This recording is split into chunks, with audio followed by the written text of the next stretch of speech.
On s'est fait détruire. On s'est fait cabosser. On s'est fait boire. Même pas au goulot, hein, à la paille. Mais non, qu'est-ce que je raconte? Sinon, on aura besoin d'une paille tellement on s'est fait cabosser la mâchoire. On aurait dû sortir du terrain comme le Sénégal, mais pas revenir. Au moins, on aurait perdu sur tapis vert. Ça aurait été mieux. 10 buts à 1. Notre plus lourde défaite de notre histoire en coupe européenne. On va commencer par qui? Sébastien Pocoloni. J'ai rien contre toi, mais c'est bon.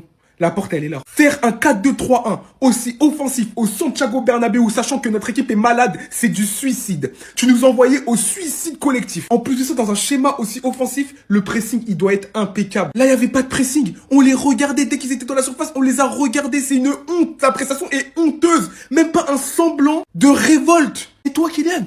Toi, tu m'as fait ça doubler.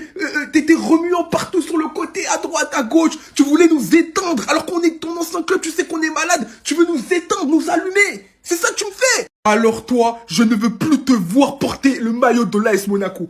Tu as été à l'origine de 3 buts encaissés sur 6. 3 buts encaissés sur 6. Ce mec-là, depuis le Paris Saint-Germain, il a toujours les mêmes caractéristiques. Les seules caractéristiques qu'il a, c'est de tuer ses équipes face au grand club. C'est de tuer ses équipes. Au moment où il marque contre son camp, encore c'est même pas le plus grave. Contre-attaque, il est là, au lieu de faire une bonne passe, il fait la passe dans l'axe. Au lieu de dégager le ballon, il redonne le ballon à Bellingham pour qu'il plante le dernier clou sur notre cercueil. Et Vinicius qui va voir Arbeloa. Frérot, moi je te dis là, tout le respect, t'as affronté une équipe de Détroit. Là, c'est une équipe de Détroit. On a des bons joueurs de qualité, mais là, il n'y a plus rien dans cette équipe. Il reste que des corps, on n'a plus d'âme. Donc bravo pour ton trophée d'homme du match, 3 passes D, 1 but. Mais crois-moi, contre une autre adversité, ça ne serait pas passé comme ça. De toute façon, c'était prévisible. Mais pour moi, on allait avoir un petit sursaut d'orgueil. Même pas. Même pas. Ouh, ça fait du bien. J'ai l'impression que c'est un piège, vous le savez très bien, toujours avec le Real Madrid ces derniers temps. Victoire 6-1, on a failli faire un clean sheet, mais Ceballos en a décidé autrement. Ça pour vous dire que je remercie énormément Kylian Mbappé. Ses victimes préférées, c'est des clubs français. Dans toute sa carrière, il a réussi à mettre 13 buts face à l'AS Monaco. C'est une dinguerie internationale. Donc doublé pour lui aujourd'hui. Mais le joueur dont je suis le plus content, c'est qui? C'est mon Vini mondial, vous le savez, l'affection que j'ai particulièrement envers lui. Ce qu'il est en train de réaliser, les gars, en Ligue des Champions, c'est le 2e meilleur passeur décisif de l'histoire du Real Madrid. Il dépasse officiellement Karim Benzema. Donc franchement, j'étais très content aussi du match de Mastantuono. Il y en a beaucoup qui me diront qu'il est brouillon. C'est normal, il a 18 ans, il va apprendre. Ça fait pas si longtemps qu'il est au Real Madrid, ça fait quelques mois. Laissez-lui du temps. Arda Güler qui était très bon au niveau de la passe. Mais après, bien évidemment, je vais vous parler très français. Je sais très bien qu'il y en a certains qui ne seront pas d'accord avec moi. Arrêtez de vous enflammer. Moi, j'attends cette équipe sur 5 matchs. Parce qu'on sait l'irrégularité qu'il y a dans cet effectif. Parce que certes, on s'impose 6 buts à 1, mais je trouve que défensivement, on est quand même assez fébrile. Pas sur les duels aujourd'hui,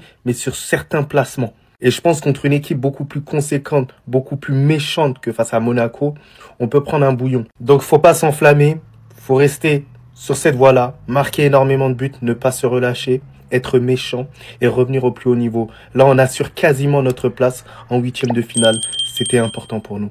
Mais sinon, en vrai, c'est à toi. Moi, en tout cas, alhamdoulilah. On a énervé Vinicius. Est-ce qu'on peut mettre ce Real Madrid là sur pause, s'il vous plaît? Ce que je suis en train de voir footballistiquement parlant, c'est juste un pur régal. J'ai rarement vu le Real Madrid jouer aussi bien. Je sais pas si c'est parce que Carlo Ancelotti était sur le terrain aujourd'hui, mais tout le monde était au rendez-vous. Kylian Mbappé sur ce match-là, tout ce qu'on lui a reproché depuis qu'il est à Madrid, il a tout corrigé. Il était disponible, il jouait avec ses coéquipiers dans ses déplacements, il était intelligent. Devant le but comme à ses habitudes, ça rigole pas. En première mi-temps, par exemple, il a claqué un doublé sur ses 2 premiers tirs. Et même collectivement aussi, il a été au rendez-vous. On a vu hier en conférence de presse, il défendait Vinicius. Et même aujourd'hui sur le terrain, il était tout le temps là à applaudir Vinicius dès qu'il tentait quelque chose. C'est ce Real Madrid là qu'on a envie de voir. C'est ça qu'on demande depuis le début. Aujourd'hui, on a tous vu qu'on pouvait faire du beau genou aussi. Et ce qui m'a encore plus fait plaisir aujourd'hui, les amis, c'est le milieu tellement c'était cohérent. Arda Güler qui te fait des récupérations de dingue. Regardez par exemple sur le but de Franco. Arda qui fait un magnifique tac pour récupérer le ballon. Et juste après ça, t'as Vinicius qui mélange tout le monde dans la surface. Il fait la passe à Franco Mastantuono. Et Mastantuono dans la surface termine de la meilleure des manières. Encore une passe décisive pour Vini. Aujourd'hui, Vinicius c'est simple. Il a impliqué sur 4 buts, un but marqué, 2 passes D et un CSC créé. Lui qui se faisait huer dessus il y a quelques jours par le Santiago Bernabéu, aujourd'hui il a répondu présent. Finalement, est-ce que c'est pas Arbeloa qui avait raison? Mettons Vinicius en confiance. Aujourd'hui, il a été au service de tout le monde. Regardez comment il jouait. Malgré que ça faisait longtemps qu'il n'avait plus marqué, aujourd'hui on a vu un Vinicius collectif. Il faisait la passe à Kylian Mbappé quand il fallait. Et finalement, il a été récompensé par un but, 2 passes D et un but. Et comment parler de ce match sans parler de Franco Mastantuono? Mais quel match! J'ai comme l'impression que toutes les critiques qu'on les a fait ces derniers temps là, ça les a aidés. Franchement. Parce que ce Franco Mastantuono sous teinture blonde n'a rien à voir avec le Franco Mastantuono cheveux noirs. Aujourd'hui, sur son côté, il a été plus qu'efficace. Et merci à Arda Güler pour sa grinta et pour sa passe laser. Et j'ai même pas encore fini de parler que Bellingham a marqué le 6e but. J'espère que vous avez vu ce que Arbeloa a fait pour Vinicius, ça a tout changé. Avant de vous montrer, on a bien évidemment assisté à cette séquence. À l'effigie du match déclic pour Vinicius, où celui-ci inscrit un but plus 3 passes D. S'étant fait siffler par le Bernabéu au début du match, puis applaudi par la suite. Le but qu'il a inscrit Ou plutôt le pétard qu'il a envoyé se baladant dans la défense encadré par 3 défenseurs. Sans parler d'un nombre incalculable d'efforts offensifs, dont sa marque de fabrique qui lui permet d'ailleurs d'envoyer cette première passe extérieure à Mbappé pour le premier but. Mais aussi ici, alors qu'il est bien encadré, arrive quand même à se défaire à conserver le ballon pour venir faire marquer Mastantuono par la droite ici. Et c'est là qu'on retrouve Vinicius, les gars. Toujours à rechercher le danger, toujours à rechercher la percussion. Encore un ballon dangereux envoyé dans la surface. But CSC.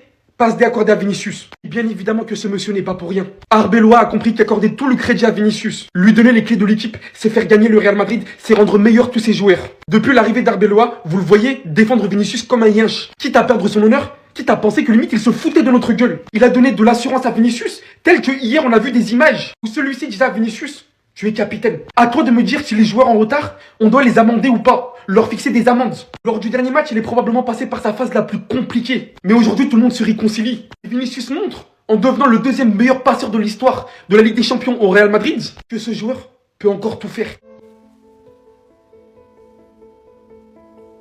Ah oui? Ah oui? Ah oui, d'accord. Alors bien sûr, l'opposition est à souligner parce que Monaco, 9e de Ligue 1, qui reste sur 4 défaites d'affilée en championnat, qui n'aligne plus un pied devant l'autre. Oui, il faut le dire. Mais malgré tout, j'ai pas le souvenir cette saison d'avoir vu le Real Madrid gagner de manière aussi large. Et ça, il faut le souligner. Et très clairement, c'est une très belle réaction à ce qui se passe au Real Madrid depuis l'éviction de Xabi Alonso. Et surtout, un très bon moyen de se mettre en confiance sous le nouveau mandat d'Areola. D'Arbeloa, pardon. Areola. Mais en tout cas, aujourd'hui, on a vu un Real Madrid efficace.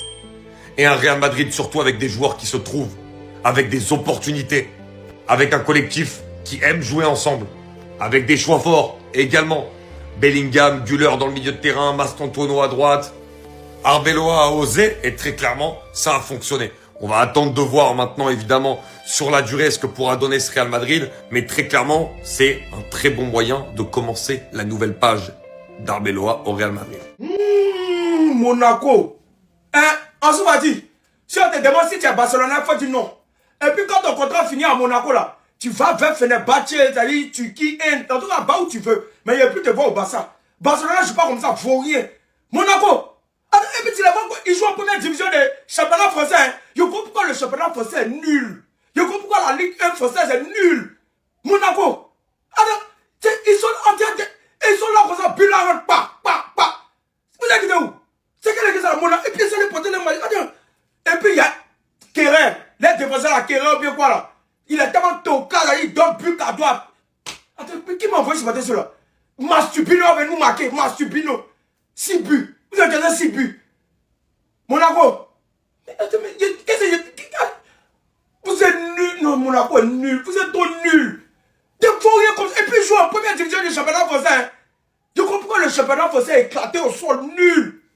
Sur les 2 matchs des clubs français aujourd'hui en Ligue des Champions, j'ai trop de choses à dire. Déjà, on va commencer avec les Parisiens. Alors, ça fait quoi de se prendre un doublé par le faux Luis Suarez? Non, je n'ai pas oublié. Quand l'OM l'a fait signer, tous les supporters parisiens ont rigolé. Ah ouais, l'OM, ça signe les faux joueurs. Et aujourd'hui, le Paris Saint-Germain s'incline 2-1 face au Sporting avec un doublé de qui? Luis Suarez. Je n'ai pas regardé le match, hein. Mais en tout cas, merci Luis Suarez. Tu m'as régalé, mon frère. Et moi, je l'ai toujours dit. Malheureusement, à l'OM, on lui a pas laissé assez de temps. À peine arrivé à Marseille, il est reparti direct. Et cette décision, je n'avais pas compris, car en vrai, il a fait quoi? 5-6 matchs, il avait inscrit 2-3 buts, si je ne dis pas de bêtises. Bref, passons à l'AS Monaco. Défaite 6-1 face au Real Madrid. Et dites-vous que c'est un Real Madrid en méforme. Et quand je vois ce qu'ils ont fait à Monaco, je peux dire que nous, on peut être fiers de notre prestation qu'on a réalisée au Bernabéu. Certes, on a perdu 2-1, mais on va dire les termes. On s'est fait voler. Je le dis haut et fort, face au Real Madrid, on méritait au minimum le match nul. Mais après, vous connaissez l'arbitrage au Bernabéu, voilà, je vais rien dire de plus. Nous, demain, on va affronter Liverpool, et je n'ai pas peur de le dire, l'OM va faire un résultat. Voilà, vous pouvez enregistrer la vidéo. Real, mais vous êtes sans pitié, vous marquez 3-0, on dit rien. Mais allez jusqu'à marquer 6, c'est pour prouver quoi à qui? C'est pour prouver quoi? Que nous, on ne sait pas. Nous, on sait, ok, vous avez marqué 6, on sait que vous êtes les meilleurs. Et puis quoi? Merci Monaco pour cette hate-watch de merde. 90 minutes perdues. Avant le match, conférence de presse d'Ansu Fati, des choses, des trucs. Ils m'ont enjaillé. Pour prendre 6 bastos, c'est pour être naze. Toute l'équipe du Real Madrid, tous les joueurs à vocation offensive, ils ont marqué. Wesh, Mbappé, ça me choque pas. C'est lui qui lance les hostilités, il marque 1, 2 buts, voilà, bref. Et Vinicius, Mastantuono, Bellingham. Oh. Oh. Voilà, le temps d'une soirée, pas d'Etwatch, le Real Madrid a été fort. Monaco, je trouve que c'était vraiment très très faible, même si j'enlève en rien la victoire du Real. Hein, parce que quand ils perdent, on est les premiers à le dire. Quand ils gagnent, il faut le dire aussi, ils ont été forts. Voilà, bref. Mais Monaco, une telle défense. D'ailleurs, Kerrer, des joueurs d'expérience. Quand même, prendre 6 buts et d'avoir une défense en bois comme ça me dégoûte. C'est ça qui représente le championnat français? Franchement, les performances que même des équipes comme Copenhague, tout ça, ils font pas. C'est vous allez nous ridiculiser comme ça, là. Je m'attendais à quoi? Ce week-end, Lorient, ils les ont tapés. Oh. Moi aussi, comment j'ai pu croire en Monaco? Real. Vrai, vous êtes sans pitié. Donc vous avez marqué jusqu'à 1, 2, 3, jusqu'à 6 buts. Mais si vous gagnez 3-0, qui va parler? Et puis le nouveau entraîneur là, il veut dire quoi par là? Bah là, ce soir, on peut pas se moquer de vous. On peut pas se moquer de vous. Je suis choqué. Je m'attendais pas à ça en si peu de temps avec Arbeloa en coach. Le Real Madrid qui inflige une humiliation à l'AS Monaco en Ligue des Champions. Avec Mbappé qui retrouvait son premier club, il a pas perdu de temps. 4e minute, direct buteur. 11 buts en 6 matchs. Il est déjà à 11 buts en Ligue des Champions. Bon, bien évidemment, il a pas célébré pendant les buts, la grande classe. Vinicius Junior qui s'invite à la fête, il a mis un but, les gars, je vous laisse voir. Là, sur son but, j'ai reconnu le vrai Vinicius, le grand Vini. Il prend la balle juste ici. On pense qu'il va la faire à son coéquipier à gauche ou à droite, mais non. Il continue, il va dribbler les deux joueurs. Il va se mettre sur son pied fort, pied droit, et il va envoyer une lucarne. Le gardien, il a rien pu faire. D'ailleurs, c'est impressionnant, Vinicius en Ligue des Champions, c'est déjà le 2e meilleur buteur de l'histoire, et il est qu'à 3 différences de Ronaldo. Bellingham aussi buteur en fin de match. Je pense que vraiment, ça va leur donner beaucoup de confiance pour continuer au sud de la saison. Parce que là, pour le 2e match, je crois que c'est le 2e match d'Arbeola, tu colles 6 buts en Ligue des Champions, tu peux que retrouver de la confiance. Et les gars, je vous le dis, le Barça, faut pas qu'on se relâche, parce que là, on a perdu quand il y avait le match de la CAN, tout le monde a pas vu, mais on a perdu. Là, ils vont revenir booster. Faut vraiment pas croire que le championnat est déjà gagné. Pourquoi ils font le mec contre une équipe qui est en difficulté, mais contre le grand Albacete, ils étaient pas là? Non, faut m'expliquer, parce que quand tu vois les supporters en tribune qui font le chiffre 6 avec leurs doigts, et l'autre là, Bellingham qui est nul à chier, qui fait une célébration comme... Wesh, viens jouer Monaco. Monaco qui est en grande difficulté. Monaco qui, sur les 13 derniers matchs, je crois, ils ont 8-9 défaites. Calmez-vous les gars, calmez-vous. Alors oui, certes, il y a eu de bonnes choses aujourd'hui du côté du Real Madrid. Collectivement, voilà, c'était pas mal du tout. On a retrouvé un Vinicius qui est un peu dangereux, on va pas se mentir. Voilà, mais c'est tout les gars. Vous avez joué Monaco, calmez-vous. Je vois sur les réseaux, les Madrid, ils sont là. Waouh, les gars, c'est Monaco. Fallait faire ça contre Albacete. Fallait faire ça contre le grand Barça en finale de la Super Coupe d'Espagne. Ouais, j'ai une petite équipe comme ça, Monaco. Monaco qui a été médiocre. Vous là, Monaco. Mais comment vous êtes nuls? Les pertes de balles, les big cadeaux qu'ils ont donnés au Real Madrid, laisse tomber. Laisse tomber. Vous avez gagné, hein. On va voir ce week-end, vous avez fait quoi contre Villarreal. Après, Villarreal, c'est tout cas aussi, ils ont perdu contre Ajax dernier. Au final, les gars, qu'est-ce qu'on doit comprendre à Madrid? Qu'il faut larcer les joueurs pour qu'ils se bougent le cul, c'est ça? Non, c'est ça ou pas? Parce que depuis que Arbeloa est là, peu importe qui gagne ou qui perde, Arbeloa, il suce tout le monde. Et s'il y a un truc qui va pas, il va dire que c'est de sa faute. Si les joueurs font n'importe quoi, il va dire que c'est de sa faute et qu'ils ont été bons et qu'il a kiffé. Et au final, qu'est-ce qui s'est passé? Ça redonne de la confiance à qui? À Vinicius. Et qu'est-ce que Vinicius y fait? Bah, il te le rend sur le terrain. Il est clairement pour moi l'homme du match ce soir. Si je me trompe pas, c'est quoi? Un but, 3 passes D. Il provoque même un contre son camp. Sur une passe de Vinicius qui marque dans ses propres cas. Avant de dire que Vinicius est de retour, j'attends un peu parce qu'il nous a montré la même chose face au Barça. Pour au final faire de la merde face à la D2. Donc on verra ce week-end face à Villarreal. Il va être difficile de compter sur Villarreal quand tu vois qu'ils viennent de perdre face à l'Ajax. Par contre, c'est tous très bien que Villarreal, chez eux, en Liga, c'est différent. Et du coup, la question que je me pose, c'est Arbeloa est en train de métamorphoser cette équipe ou c'est Monaco qui sont trop nuls? Ça, c'est le temps qui nous dira. Et c'est drôle de se dire qu'un Madrid en crise est actuellement à 1 point du Barça en Liga et ils sont dans le top 3 en Ligue des Champions. Je préfère rire. C'est la pire étoile de ma vie. La pire. Sinon, vous les gars, vous en pensez quoi? Ramenez-vous sur ta personne, on s'ennuie. Bon, l'équipe ce soir n'a pas vu un match de football, mais plutôt une partie de tennis. 6-1 pour le Real Madrid. Ces joueurs n'aimaient pas Xabi Alonso. Je vous le dis d'entrée de jeu comme ça. Fâchez-vous comme vous voulez. Ces joueurs avaient une dent contre leur coach. Ils ont tout fait pour s'aborder l'équipe et au final, ils ont eu ce qu'ils désiraient, la peau de l'entraîneur. Quand je vois comment ça joue sur le terrain, non. Bellingham et Arda Güler qui arrivent à se trouver, à faire des passes, à jouer convenablement ensemble. Mbappé et Vinicius qui ne se sont jamais aussi bien entendus sur le terrain. Parce que oui, les photos, les Instagram, les Hermanos et compagnie, ça marche bien. Mais ce qu'on aime voir, c'est la réalité du terrain. Et ce soir, ces deux-là, c'était les meilleurs amis du monde. Donc les gars, je vais vous dire un truc. Quand tu changes un coach, c'est là que tu vois si le coach qui s'est fait virer ou le coach qui a démissionné était aimé ou non du vestiaire. Et là, croyez-moi, c'était pas 2, 3, 4 qui ne l'aimaient pas, c'est pratiquement l'ensemble du collectif. Alors oui, c'est l'AS Monaco, oui, ils sont fatigués, Oui, c'est pas la meilleure équipe de cette phase de Ligue, de Champions League. C'est pas la meilleure équipe, c'est certain. Mais ce Real Madrid-là, avec un Kylian Mbappé dont il faudra faire une vidéo uniquement sur lui et sur le fait qu'il aime trop jouer contre ses anciens clubs, 11 buts. 11 buts en 6 matchs de Champions League pour lui.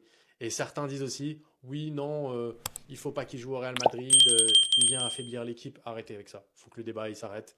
C'est juste, il faut lui donner les clés de l'attaque. Et puis, il faut qu'ils arrivent à jouer ensemble, Vini et Kylian. Voilà. Après, lui, il doit pas jouer en numéro 9. Ça aussi, c'est mon avis. Mais sinon, voilà. Un match plutôt agréable à voir. Mais ces mecs-là ne voulaient pas avoir Xabi Alonso en tant que coach. Dites-moi ce que vous en pensez en commentaire, mais c'est mon intime conviction. Il s'est passé des trucs qu'on ne saura jamais, des trucs qui se passent dans les vestiaires. On saura dans quelques années.